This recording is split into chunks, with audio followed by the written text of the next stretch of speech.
여러분, 이 성경은 말이죠, 순교자들에 대한 많은 이야기를 담고 있습니다. 그 순교하는 장면들에 대해서는 이렇게 아주 자세하게 설명되어 있지 않지만 순교자들에 대한 이야기가 많이 있습니다.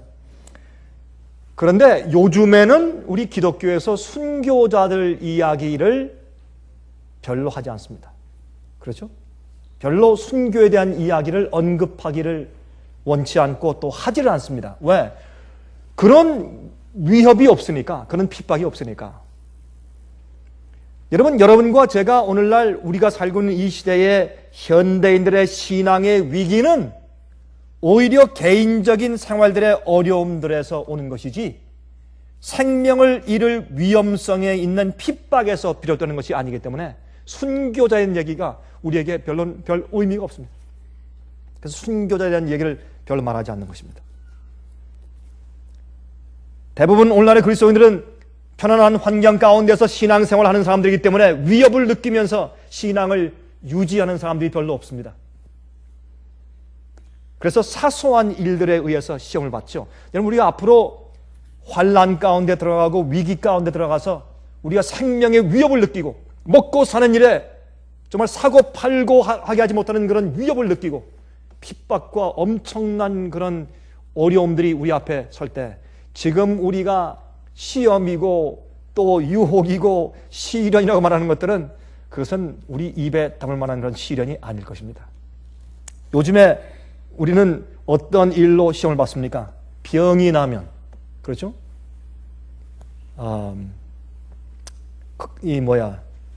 관절염만 생겨도 시험 받아요.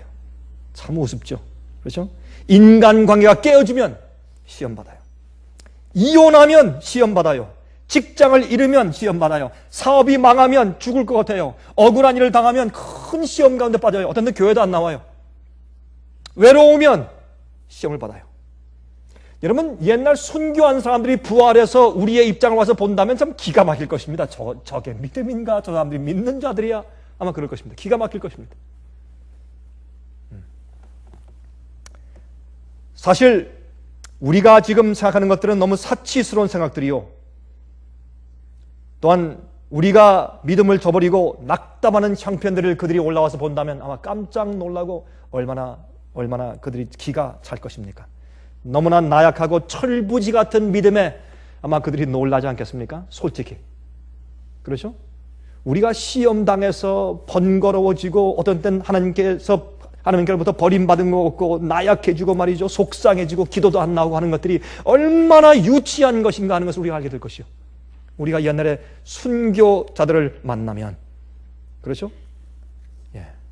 지금 우리는 어떤 의미에서 똑같은 것을 배우고 듣고 들어도 똑같은 일로 시험받고 똑같은 일로 넘어지고 똑같은 일로 유혹받고 어제 당한 시험이 오늘의 시험이고 작년의 유혹이 오늘도 유혹이고 재작년의 시험이 이번에도 또 시험이고 변화되지 않은 똑같은 입장에서 계속 다람쥐 쳇바퀴를 돌고 있는 것 같습니다.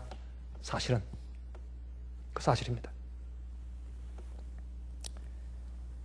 여러분이 신앙생활에 달라지지 않는 똑같은 모습 때문에 참 우리 자신들도 답답해하죠.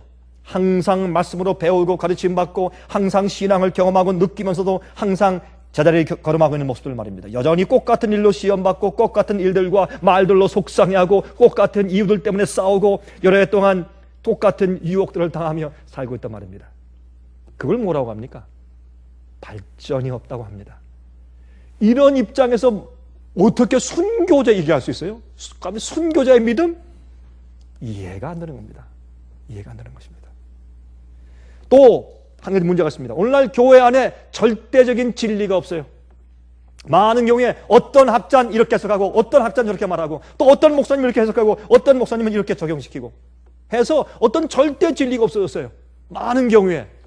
여러분, 절대적인 진리가 없다는 것은 내가 생명을 바치면서 보호하고 수호하고 내가 내 생을 드려야 할 절대 믿음이 없다는 뜻입니다.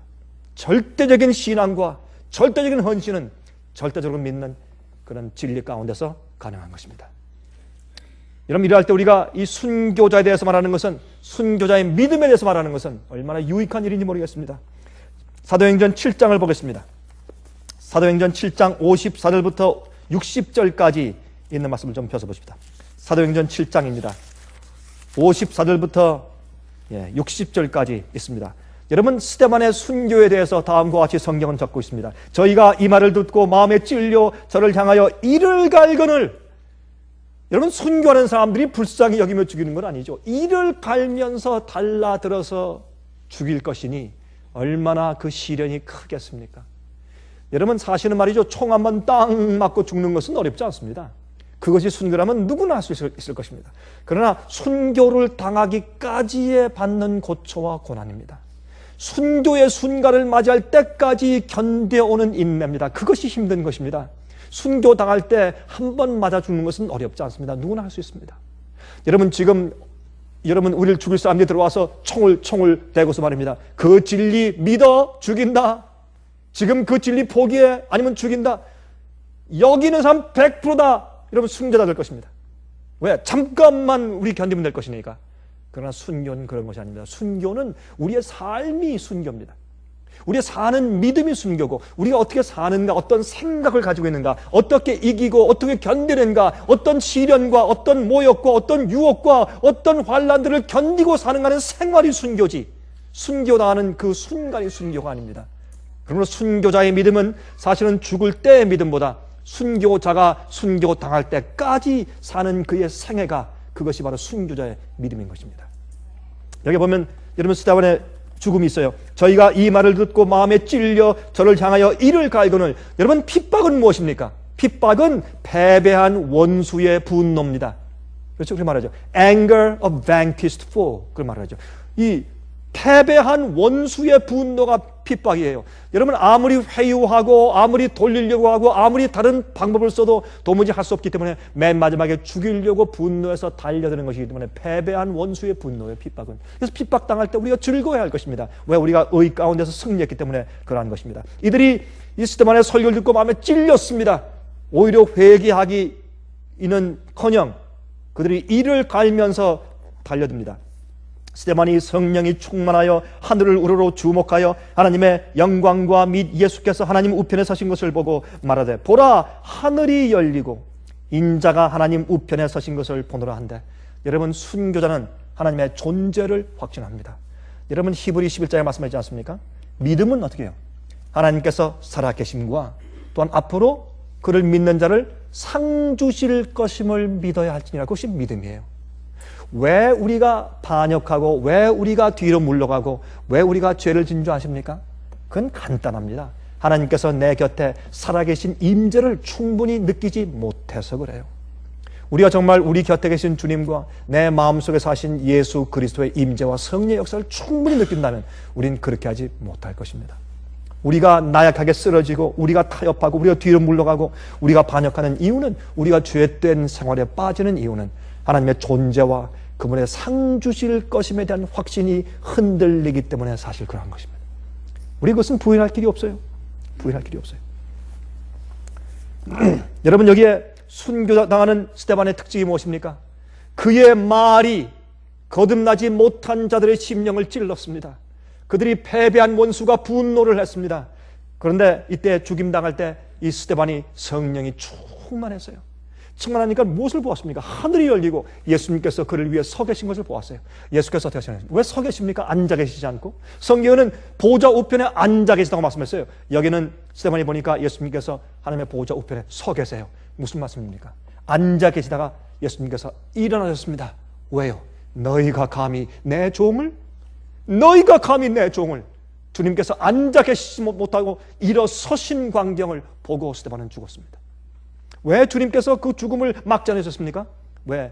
그러한 순교의 힘은 많은 영혼들의 깊은 감동을 느끼고 영혼들이 구원받게 할 것이기 때문에, 또 이후에 생기는 핍박당하는 자들과 어려움 당하는 자들과 또한 순교당한 많은 종들이 용기를 얻게 하기 위해서, 스데반도 죽게 허용하신 주님을 믿도록 하기 위해서 주님께서 스데반을 죽게 하신 것입니다. 스데반이 하늘에 계신 주님을 보았습니다. 그리고 순교자의 믿음은 하나님의 임재를 분명히 느끼고 알고 사는 것입니다. 또 보십시다. 저희가 큰 소리를 지르며 귀를 막고 일심으로 그에게 달려들어 성 밖에 내치고 돌로 칠세 증인들이 옷을 벗어 사울이라는 청년의 발 앞에 두니라. 저희가 돌로 스데반을 치니 스데반이 부르짖어 가로되 주 예수여 내 영혼을 받으시옵소서 하고 무릎을 꿇고 크게 불러 가로되 주여 이 죄를 저들에게 돌리지 마옵소서 이 말을 하고 자니라. 이 말을 하고 죽으니라가 아니에요. 이 말을 하고 자니라. 왜? 깰 것이니까. 이 말을 하고 자니라. 여러분 순교자의 믿음이에요. 주여 저들을 용서해 주십시오. 저들이 하는 것을 몰라서 그렇습니다. 여러분 순교자의 믿음은 예수의 믿음입니다. 예수의 믿음과 예수의 성품, 예수의 용서의 정신을 가지고 있어야 순교가 가능한 것입니다. 순교는 그냥 엉겹결에 맞아 죽는 것이 아닙니다. 순교는 그의 생활이 그러함으로 진리 때문에 하나님을 위하여 죽는 것입니다. 복음을 위해서 죽는 것입니다. 여러분 순교자는 그래서 하루아침에 생기는 것이 아닙니다. 순교자의 성품과 믿음이 먼저 생겨야 되는 것입니다. 오늘 우리가 순교자의 믿음을 길러야 합니다. 오늘 우리가 사는 내 생애가. 그래서 죽는 것보다 사는 것이 더 두렵다. 죽는 것보다 주님 안에서 사는 것이 더 두렵다. 그렇게 말씀하지 않습니까? 자, 요한계시록 6장을 보십시다. 요한계시록 6장 9절부터 11절입니다. 요한계시록 6장 9절부터 11절까지 있는 말씀입니다.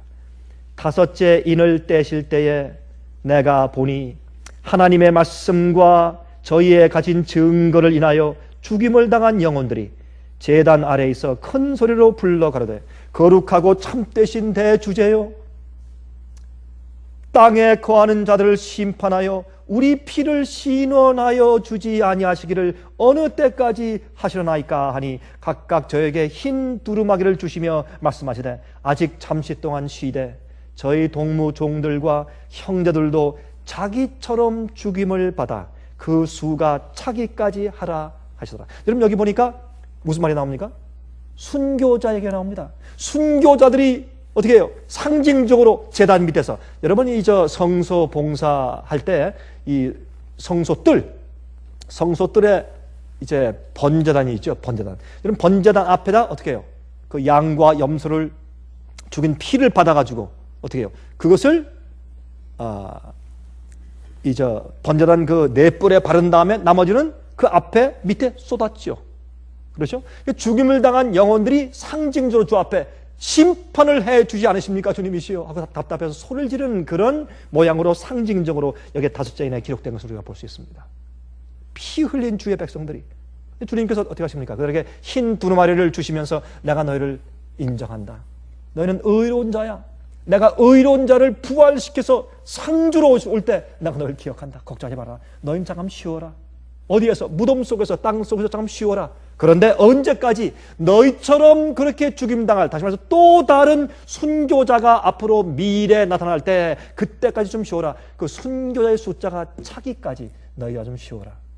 이건 무슨 말인가 하면 여러분 여기 다섯째 A는 1260년 동안의 종교 암흑시대 그렇게 핍박받아 죽임당한 수많은 순교자들의 핍박 이야기거든요. 그래서 그 다음 보면 사실 여섯째 인, 일곱째 인에서 이것은 그 이후에 미래에 있을 순교자들의 피 흘림을 상징합니다. 언제입니까? 여러분과 제가 살고 있는 이 시대입니다. 그래서 그 당시 사람들이 많이 죽은 것처럼 앞으로도 피를 흘리며 죽을 순교자가 많이 있을 것을 성경이 여기 설명하고 있습니다. 좀 보실까요? 계시록 14장 보세요. 이제 요한계시록 14장 보시면 계시록 14장에 이제 보시면 9절부터 또 다른 천사 곧 셋째가 그 뒤를 따라 큰 음성으로 가로되 만일 누구든지 짐승과 그의 우상에게 경배하고 이마에나 손에 표를 받으면 그도 하나님의 진노의 포도주를 마시리니 그 진노의 잔에 섞인 것이 없이 부은 포도주라. 이렇게 해서 여기 거룩한 천사들 앞과 어린 양 앞에서 불과 유황으로 고난을 받으리니 이렇게 쭉 말씀해서 여기에 천사가 어떻게 해요? 짐승의 표를 받지 말라. 그 우상에게 경배하지 말라. 받으면 큰 지옥불로 너희 멸망당하고 고통당한다.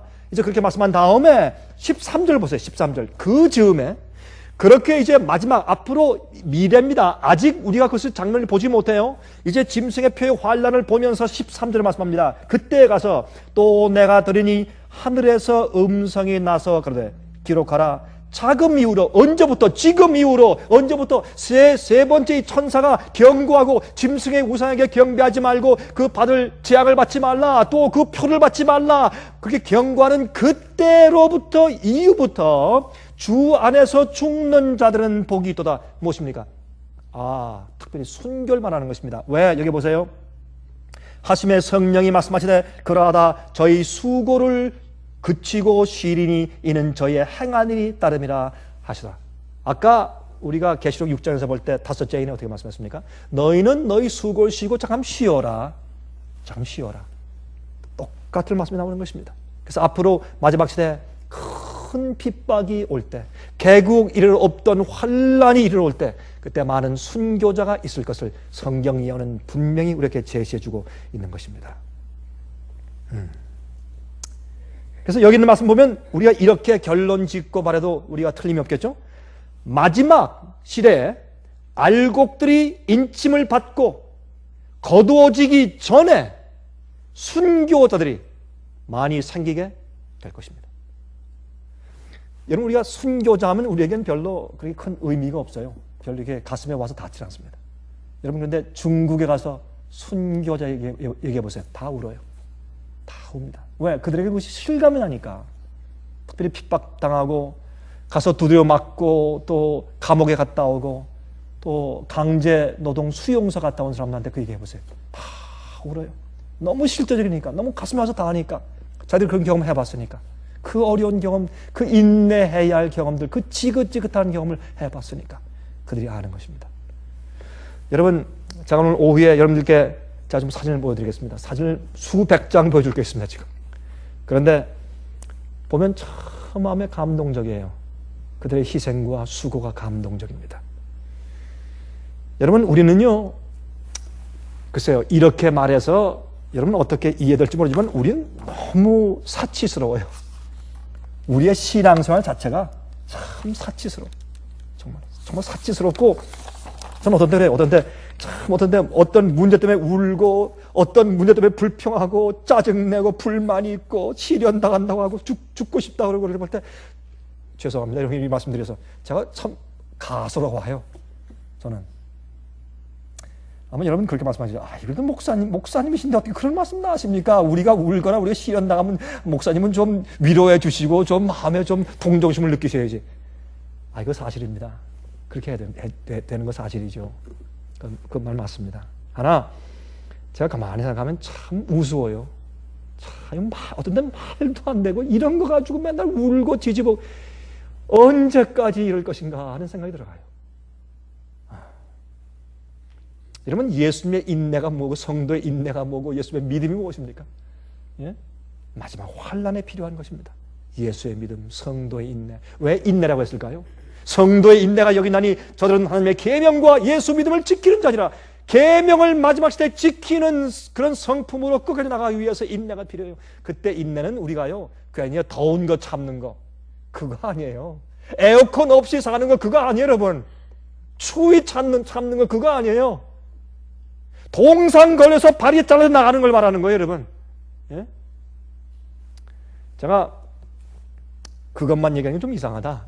별하별 고문, 예? 또 고난, 투옥, 고발, 억울함, 매맞음 그런 거예요. 근데 여러분 걱정하실 필요 없는 것이 항상 말이죠. 하나님께서 우리에게 순교자의 믿음을 지금 주시면 안 돼요. 지금 우리가 너무너무 열렬해가지고 우리가 다 잘못하면 광신자 되어버려요. 그래서 주님께서 순교 당할 때 가서 그때 순교자의 믿음을 주세요. 우리 걱정할 필요 없어요. 제가 이번에 우리 한국에서 이제 그러니까 여수 순천, 여러분 그 남쪽에 저 밑에 있죠? 전라남도 저 밑에 그저 바닷가 있는데 여수 순천 지방에 가서 제가 이 교육자, 목회자들 제가 세미나를 했습니다. 그 세미나를 마친 다음에 거기서 가까이 있는 여수에 있는 여러분 그 들어보셨습니까?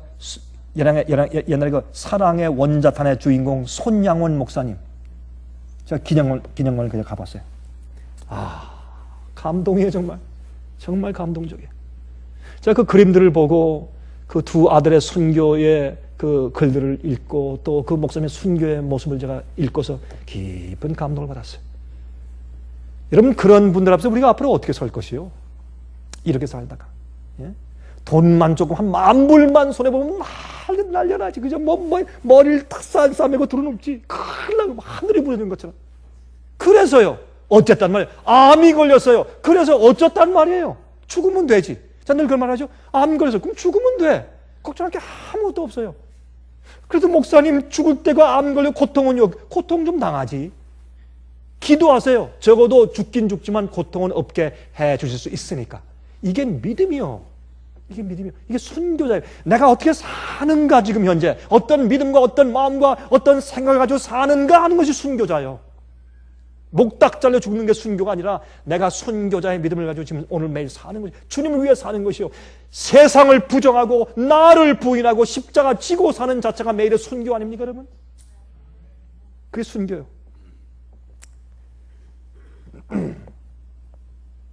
요한계시록 13장을 보면 이런 말이 있죠. 15절 13장 15절 저가 권세를 받아 그 짐승의 우상에게 생기를 주어 그 짐승의 우상으로 말하게 하고 또 짐승의 우상에게 경배하지 아니하는 자는 몇이든지 다 죽이게 하더라. 교황권 아닙니까? 교황권을 위해서 그 우상에게 생기를 주고 그 짐승의 우상으로 말하게 하고 그렇죠? 또 표를 받게 하고 17절 누구든지 이 표를 가진 자 외에는 매매를 못하게 하니 나중에 죽이는 것입니다. 몇이든지 다 죽이게 한다. 우리 조금 좀 생각해 보십시다. 여러분 얼마 전에 4월달이죠. 4월달 15, 16, 17, 18, 19, 20 그때 이 교황 베네딕트 16세가 미국을 방문하였습니다. 그저 화이트하우스 앞에 있는 그 가든에서 그 로즈 가든입니까? 그 가든에서 이제 81세 생신 축하 잔치를 해 주었습니다. 그 앞에서 여러분 우리가 잘 아는 그 캐서린 베로 미국의 최고의 소프라노죠. 그 찬송을 부르는데 그 뭘 불렀습니까? Lord's Prayer. Our Father which art in heaven 그걸 부르는데 Our Father 하늘의 아버지가 아니라 마치 이 땅에 있는 교황 Our Father 그런 식으로 부르는 것 같아 보니까 그 제스처나 그 쳐다보고 하는데 Our Father 땅에 있는 교황은 또 우리 대통령이 말이죠. 우리 부시 대통령이 소개하는데 Our Holy Father 거룩한 아버지. 왜 거룩한 아버지요? 예? 개신교 국가의 수장 대통령이 Holy Father 이게 무슨 일이에요? 그리고 교황이 연설을 하는데 제일 처음에 그 문구가 뭐예요? 제일 처음에 당신들의 조부들은 압박에 피해서 자유를 얻기 위해서 이 나라에 와서 세운 나라입니다. 누구를 피해서 온 건데? 참 제가 그 얘기 들으면서 기가 막혀. 야 이게 참 그런데 사람들이 박수를 치고 좋아하고 말이죠. 맞다 그러고. 미국 사람들이 과거 역사를 다 잃어버렸어요. 정신이 나갔어요. 머리가 비었어요. 그렇게 될 것이라고 성경은 말했어요. 이 생기양 같은 짐승이 나중에 용처럼 말한다고 성경은 예언했어요. 지금 우리 눈앞에서 그것이 이루어지고 있어요. 그리고 이제 육군 군악대가 그 군악을 하면서 또 그 육군 합창단이 찬양을 부르는데 뭐예요? 글로리 글로리 할렐루야. 그 맨 마지막에 뭡니까? The truth is marching on. 진리가 행진을 합니다. 진리가 행진을 해요? 백악관 앞에서? 이렇게 표현했어요. 그걸 봐도 사람들이 깨닫지 못해요. 자, 여러분 2008년도 올해 4월 20일 날 교황 베네딕트 16세가 뉴욕 양키 스타디움에서 5만 8천 명이 모인 가운데서 미사를 집전할 때 그때 거기에 들어가서 내가 미사에 참석하겠습니다라고 신청한 사람이 40만 명. 그중에서 5만 8천 명만 티켓을 주어서 불러드렸어요. 그때 그 미사를 드릴 때 뉴욕에 있는 캐톨릭 교회 대감독 이건 추기경은 다음과 같이 인사말을 했습니다. 지극히 거룩하신 교황 아버지시여, 지금으로부터 200년 전에 교황 피우스 7세께서 발티모어를 대교구로 승격시켰으며 200주년 기념하기 위해서 사실 교황이 이번에 우리 미국을 방문한 것입니다. 근데 이 발티모어가 뭡니까? 메릴랜드 주 아니에요? 여러분 왜 메릴랜드라고 주라고 붙였는 줄 아세요? 메리랜드, 마리아 땅이란 말이에요. 그게 메릴랜드예요. 자, 그런데 이 발티모어를 대교구로 승격시켰으며 언제? 200년 전에 보스턴과 뉴욕, 필라델피아, 바스타운은 지금의 켄터키 루이빌이에요. 이런 도시들을 천주교의 교구로 만드셨습니다. 그리고 그것들은 현재 다 대교구들이 되어 있습니다. 똑같은 날, 그 같은 날 바티칸의 인포메이션 서비스는 다음과 같은 기사를 그 신문에 바티칸에서 발표했어요. 오늘 뉴욕에서 갖는 미사는 200년 전 뉴욕, 보스턴, 필라델피아, 루이빌들이 볼티모어의 어머니 교구의 지도 아래 교구들로 만들어진 사실을 기념하는 200주년 기념식으로 가지게 되는 것입니다. 놀랍지 않습니까? 지금 성경 예언이 그대로 성취되어서 이 미국은 앞으로 그 짐승을 세우기 위해서, 짐승의 표를 세우고 우상을 세우기 위해서 뒤에서 받드는 세력이 되고 용처럼 말하는 그 예언이 정확하게 성취된 때 우리가 살고 있는 것입니다. 여러분, 이렇게 해서 제수잇이 들어와서 제일 처음 세운 대학이 조지타운 유니버시티예요. 여러분, 워싱턴 DC에 있는 이 조지타운 유니버시티는 미국의 외교관들과 법관들을 배출하는 대학이 되었습니다. 이제는 마지막 전쟁을 위한 준비가 다 된 것 같아요. 세상은 다 준비됐어요. 짐승의 세력은 다 준비됐어요. 곧 핍박이 올 것입니다. 이젠 그 무대가 유럽이 아니고 온 세계가 될 것입니다. 그 시작은 미국에서부터 시작할 것입니다. 그런데 하나님 편에서는 하나님의 참된 백성들을 준비시키는 일이 남았습니다. 이제 곧 다가올 핍박의 시기 동안에 하나님께서 주의 백성을 준비시키고 또한 참된 백성을 깨우고 바벨론에서 나오게 할 그 준비를 주님께서 먼저 하시는 것입니다. 무슨 말입니까? 순교자들이 옵니다. 저는 지금 그 말을 하고 있는 것입니다. 결론적으로 순교자들이 지금 옵니다. 우리가 그때 어떤 사람들로 이 세상에 땅을 밟고 서 있을까요? 그때 가서 어떤 사람으로? 비겁한 자, 투옥된 자, 순교자, 살아서 승천할 14만 4천? 어떤 자들로? 아니면 배반할 자? 남들을, 다른 형제를 잡아줄 자? 어떤 자로 우리가 이 지구상 위에 땅을 밟고 서 있을까요? 그때 참 굉장히 심각한 일 아니겠습니까? 지금 세계적인 오일 파동, 기름 파동, 세계적인 경제 침체, 세계적인 천연재해의 피해들, 놀랍죠? 천연재해의 피해들, 도덕적, 종교적인 타락, 테러와 전쟁의 위협들. 여러분, 이러한 입장에서 지금 세계는 무엇을 구합니까? 이 세계는 한 도덕적인 지도자를 요구하고 있습니다. 누가 나설까요? 누굴 밀어줄까요? 이런 시대 우리가 지금 살고 있는 것입니다. 여러분, 과학적으로는 짐승과 인간을 교배시켜서 사람들이 1000년 이상 살 수 있는 준비가 다 마련되어 있다고 말하는 시대에 살고 있습니다. 주님께서 마지막 시대에 이러한 바벨탑을 계속 올라가게 할 수가 없는 것입니다. 예수께서 오실 수밖에 없어요. 여러분, 제가 이번에 제가 이따가 이제 사진을 좀 보여주겠습니다만은, 제가 이 여수에 있는 손양원 목사님 그 기념관, 순교 기념관, 또 그분이 세워놓고 간 그 애양병원, 제일 처음에 문둥병자들을 위해서 애양 요양원을 만들었다가 지금 커져서 어떤 균을 검사하고 또 문둥병자를 치료하고 또 폐결핵을 치료하는 그런 좀 꽤 큰 병원으로 성장되어 있는 것을 제가 보았습니다. 근데 이제 거기 가서 제가 기념관에 가서 보면서 이제 큰 감동을 받았습니다. 여러분 아시지만 제가 이 젊을 때 손양원 목사님의 글을 읽고 감동을 참 많이 받았었는데, 이 손양원 목사님의 사실은 3남 3녀의 6명의 자녀가, 그 중에서 첫 아들과 둘째 아들, 맏아들과 둘째 아들이 순교당해 죽었습니다. 두 아들을 총살해서 죽인 이 청년 공산당원을 회개시켜서 양아들로 삼았죠. 양아들로 삼았어요. 그것이 참 유명한 얘기 아닙니까? 네, 참 감동적 얘기예요. 근데 그렇게 했던 그분, 또 자기 자신도 공산당에게 순교를 당하신 분, 또 일제시대 때 신사참배하지 않기 위해서 섰다가 많은 목사와 함께 같이 고문당하고 매를 맞고 감옥 속에 들어가고, 여러분 감옥 속에 들어갔을 때 거기 사진 있는데 그 설명을 들어보니까 거기 사진 있는데 좁은 감옥 간판에 말이죠, 사람들이 막 포개져 사고 있어요.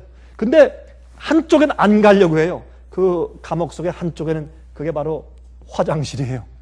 이쪽에 구멍이 뚫려 있어요. 그게 얼마나 냄새가 얼마나 지저분하겠어요. 거기에 그 옆에 아무도 안 자려고 해요.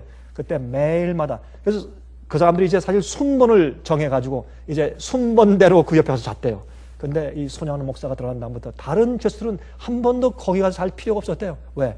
손양원 목사님이 매일 자원했기 때문에 내가 거기서 자겠다고. 그런 그림들 참. 그리고 또 어떤 그림 보니까 이 문둥병 관련한 소년 아이인데 막 울고 있으니까 그 발 밑에 있는 이제 문둥병의 그 종기, 그 고름, 그것 때문에 아파서 걷질 못하는 것이에요. 그래서 그 목사님이 그 발을 입에 대고서 입으로 쭉쭉 빨아서 그 피를 빨아내는 그런 모습의 그림이 있었습니다. 얼마나 감동적인지. 여러분, 순교자는 순교할 수 있는 믿음으로 오늘 사는 것이 순교자예요. 나중에 죽는 그것이 순교가 아니고 오늘 내가 순교하는 것입니다. 순교는 내 목숨을 진리를 위해서, 하나님 위해서 바치고 버리는 거 아니겠습니까?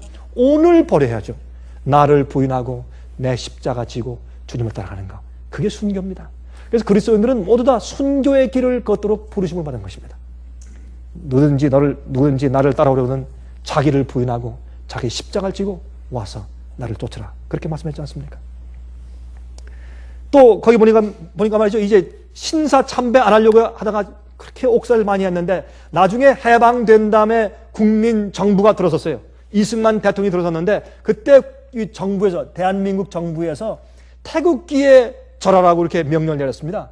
그러니까 그것 때문에 핍박을 더 받는 것입니다. 그래서 이 손 목사님이 또 서울에 올라가서 중앙청에 가서 또 대통령을 만나가지고 호소했습니다. 제발 우리가 신사참배하지 않으려고 핍박받았는데 이제는 대한민국에서 조차도 핍박받지 않게 좀 해주십시오. 제발 부탁합니다. 그렇게 해서 그 이튿날 명령이 바뀌었어요. 국기 앞에서 손을 가슴에 얹고서 이렇게 경의를 표해라. 절하는 것이 아니다. 그렇게 바꿨어요. 누구 때문에? 손 목사님 때문에. 정말 말씀과 계명대로 살기 위해서 얼마나 애쓴 분인지 몰라요. 그분의 늘 얘기가 설교가 죄를 짓지 말라. 우리는 죄를 승리할 수 있다. 그것이 그분의 기별이었어요. 여러분, 옛날이나 지금이나 똑같이 말씀과 성경대로 살려고 하는 사람들은 항상 성결과 거룩을 주장한 것을 제가 보았습니다. 그래서 그 병원을 애양원이라고 이름을 지었어요. 애양원.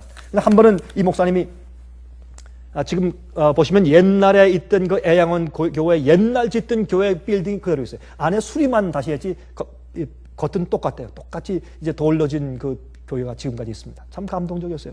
근데 한 번에 이 목사님이 어떤 교회에 초청을 받아서 가서 이제 부흥 사경을 위해서 갔습니다. 가서 이제 말씀을 설교를 하고 있는 도중에 갑자기 한 안진뱅이가 벌떡 일어나서 병 고침을 받았어요. 사람들이 난리가 났죠. 와, 손 목사님이 병을 고쳤다 막 그렇게 하니까 이 목사님이 한 얘기가 아닙니다. 가만히 계십시오.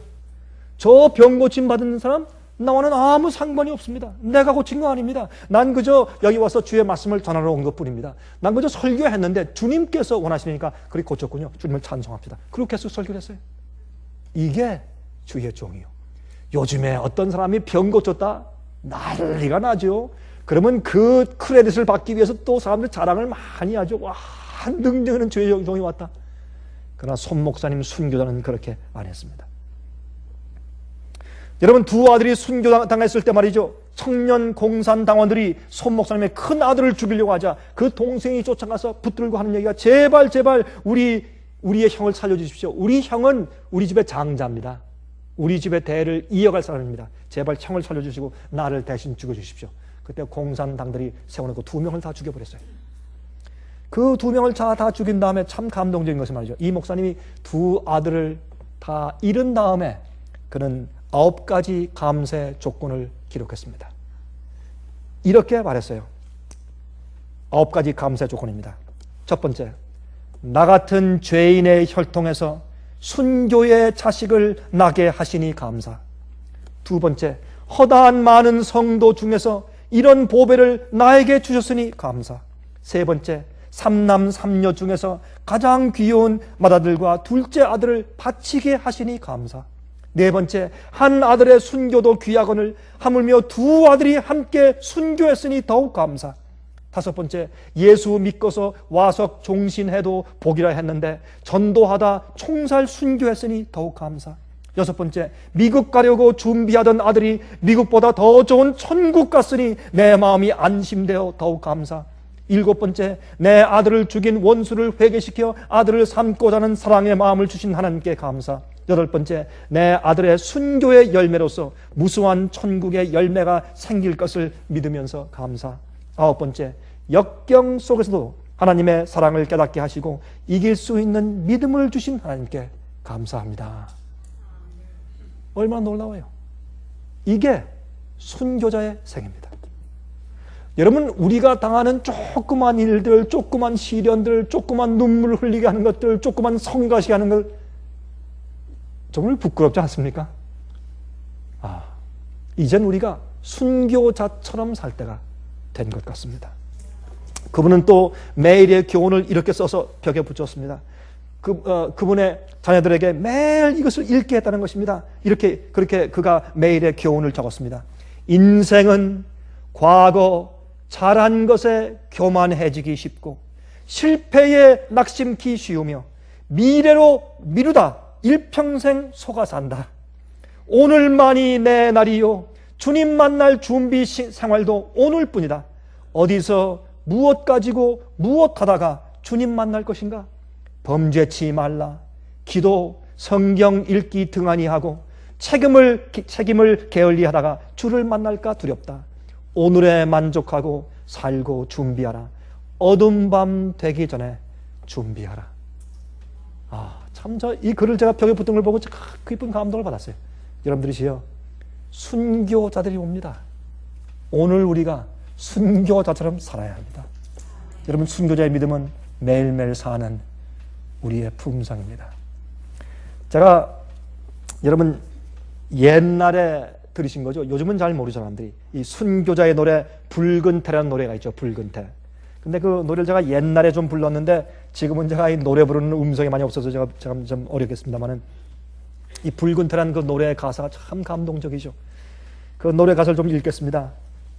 3절까지입니다. 이런 가사입니다. 그는 빛난 흰옷을 입었네. 붉은 태로 두른 옷을, 면류관 위에 반짝이는 별, 거룩한 곳에서 사네. 구속의 자유를 누리며 온 하늘에 사랑받는 왜 그처럼 영예받는가? 붉은 태는 또 무엇인가? 왈덴스 산에서 쫓기다가 피드몬트 골짜기에 그의 집문 앞에서 죽었네. 로마 군들 죽였네. 예수 위한 단순한 신앙, 멸시당하며 피 흘렸네. 그러나 영원토록 그는 붉은 태 두른 흰옷 입네. 잔인하게 결박이 된 그는 거리로 끌려가서 이단자 태우는 불꽃 속에 손에 성경 들고 죽었네. 고통, 비난, 토굴 속에서 그는 고난에 피 흘렸네. 그러나 영원토록 그는 붉은 태 두른 흰옷 입네. 미움과 멸시와 고통받아 버리워 유리했네. 그 불꽃 곧 다시 불탈 때 순교자들 다시 죽으리. 주님 죽은 자 깨우실 때 믿음으로 주 만나리니 순교자 될 너도 영원히 붉은 태 두른 흰옷 입네.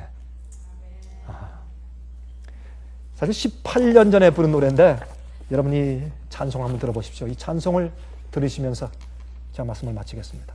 우리 찬송을 좀 들어보십시다. 사랑하신 여러분들이시여,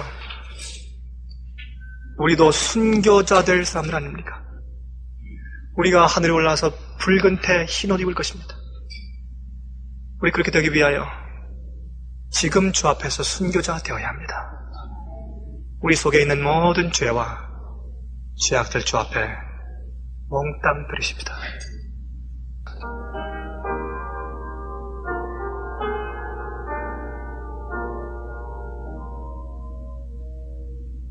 그는 빛난 흰옷을 입었네. 붉은 태로 두른 옷을 면류관 위에 반짝이는 별, 거룩한 곳에서 사네. 구속의 자유를 누리며 온 하늘에 사랑받는 왜 그처럼 영예 없는가?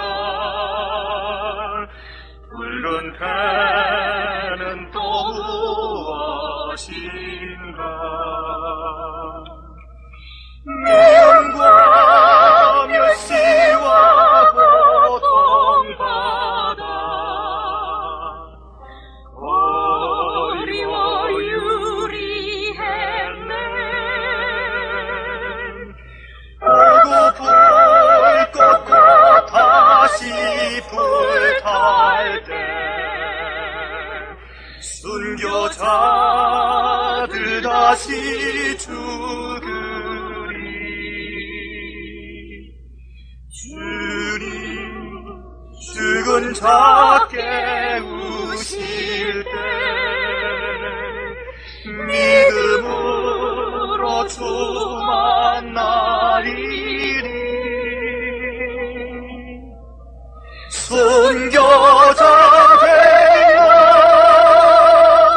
영원히 붉은 태 푸른 이너리네.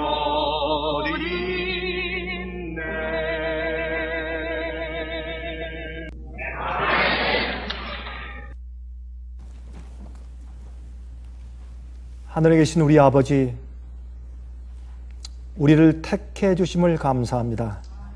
우리를 복음으로 불러 주심 뿐 아니라 매일매일 진리로 성령의 감동으로 택해 주심을 감사하며 우리 마음을 보혈의 피로 씻어 주심을 감사합니다. 주님이시여, 순교자의 믿음은 우리가 오늘 매일 사는 우리의 생애입니다. 저희를 도와주시옵소서. 우리가 세상에 대해서 죽고 자신에 대해서 죽는 것이 무엇인지 체험적으로 매일 알게 하시옵소서. 우리의 과거 선조들의 믿음을 따라 옛성도 믿음을 배워서 우리도 그렇게 따라 살 수 있도록 힘을 허락해 주시옵소서. 앞으로 세상에 큰 위기와 환란이 닥칠 것을 분명히 보게 됩니다. 이길 수 있는 믿음 주시고 그때 예수의 믿음을 갖게 해 주시옵소서. 그러한 감화가 우리 생애를 통해서 세상에 나갈 수 있도록 도와주시옵소서. 살아계신 예수 그리스도의 거룩하시고 고마우신 이름만 의지하고 간절히 기도합니다. 아멘. 은혜 많이 받으셨습니까? 지금까지 들으신 이 생애의 빛 예배설교는 개인의 신앙 부흥이나 소규모 그룹 예배를 위하여 DVD와 CD로 제작되어 보급되고 있습니다. 생애의 빛 예배설교 테이프를 원하시는 분들은 1-877-704-1004 1004번으로 전화하여 주시기 바랍니다. 생애의 빛은 각종 미디어, 즉 출판물, 텔레비전, DVD, CD, 그리고 웹사이트를 통하여 복음을 전하는 미디어 선교기관입니다. 생애의 빛에서 이루어지는 선교사업을 크게 7가지로 나누어 소개하면 다음과 같습니다. 첫째로, 생애의 빛은 가정과 건강과 참된 신앙을 소개하는 월간지 살아남는 이들을 매달 발간하고 있습니다. 가정과 건강 문제뿐만 아니라 참된 신앙과 성경에 나타나 있는 중요한 진리들에 대하여 매달 깊이 있게 다루는 최고의 신앙지입니다. 둘째로, 생애의 빛은 미국의 주요 도시에서 텔레비전 선교 방송을 하고 있습니다. 많은 분들은 생애의 빛 선교 방송을 통하여 복음을 발견하고 새로운 생애를 살아가고 있습니다. 셋째로, 생애의 빛에서는 우편통신을 통하여 평신도들의 성경 연구를 도와드리는 성경통신학교를 운영하고 있습니다. 성경에 나타나 있는 중요한 문제들에 대하여 체계 있게 공부하기를 원하시는 분들은 성경 연구 단기 코스와 계시록을 통한 성경 교리 연구, 또한 요한계시록 연구 과목을 신청하시기 바랍니다. 교재 및 모든 비용이 무료인 생애의 빛 성경 연구 과정을 통하여 복음과 예언 문제를 가장 쉽고 체계 있게 공부하시기를 바랍니다. 넷째로, 생애의 빛은 예언 연구를 위하여 특별하게 제작된 DVD 시리즈를 나누어 드리고 있습니다. 성경 구약과 신약의 대표적 예언서인 다니엘서와 요한계시록을 처음부터 마지막까지 자세하게 해설해드리는 예언 연구 DVD 시리즈를 통하여 많은 분들이 성경과 미래에 대한 새로운 시야를 가지고 살아가게 되었습니다. 마지막 시대의 복음과 비밀이 담겨져 있는 다니엘과 요한계시록 DVD 시리즈를 신청하셔서 새로운 영적 부흥을 체험하시기 바랍니다. 다섯째로, 생애의 빛은 강병국 목사님의 예배설교가 담겨져 있는 DVD와 CD를 원하는 모든 그리스도인들에게 나누어 드리고 있습니다. 매주 생애의 빛 예배설교 테이프를 받기를 원하시는 분들은 생애빛으로 연락하여 신청하여 주시기 바랍니다. 여섯째로, 저희 생애빛 선교센터에서는 성경 신구약의 모든 진리를 요약하여 각 주제별로 소책자를 만들어 놓았습니다. 이 책자는 오류가 난무하는 혼돈스러운 세상에서 여러분들을 정확한 하나님의 말씀의 길로 안내해 드릴 것입니다.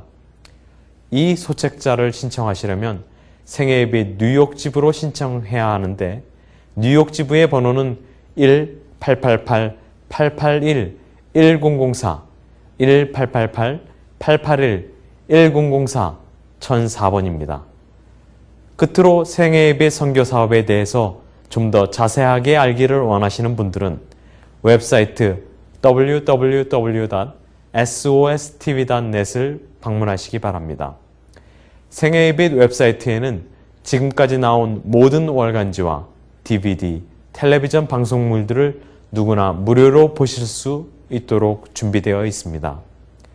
지금까지 소개해드린 생애예배 선교 교재들 중에서 원하시는 책자나 테이프 있으시면 무료 전화 1-877-704-1004, 1-877-704-1004, 1004번으로 신청하여 주시기 바랍니다.